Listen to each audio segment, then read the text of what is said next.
ఇగో కొత్త కొత్త రూల్స్ అన్ని మారుతున్నాయి కదా, చూస్తున్నాం అనమాట.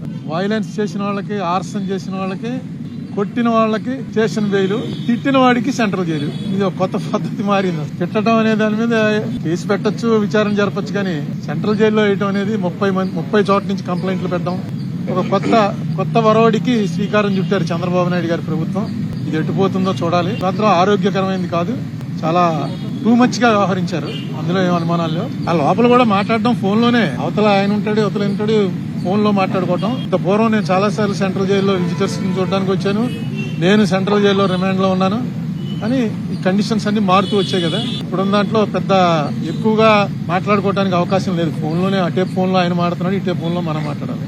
ఎందుకంటే అతను కూడా లాయర్ కదా, అతనికి తెలుసు ఈ కేసులో పస ఎంత ఉందో. ఈ కేసు వల్ల వాళ్ళ పార్టీకి, అతనికి వ్యక్తిగతంగా కూడా చాలా బెనిఫిట్ జరిగిందని అనుకుంటున్నాను నేను. ఎందుకంటే కక్ష సాధింపు ధోరణితోటి చేసినటువంటి ప్రయత్నం అని క్లియర్ గా అర్థమైపోతుంది. కనీసం అక్కడ ఇంటి మీద దాడి చేస్తుంటే 6 గంటల సేపు మనం అందరం చూసాం కదా. వాళ్ళని కనీసం ఏ మేజిస్ట్రేట్ ముందో ఆధారపరిచి చిన్న డ్రామా అన్నా చేయవలసింది.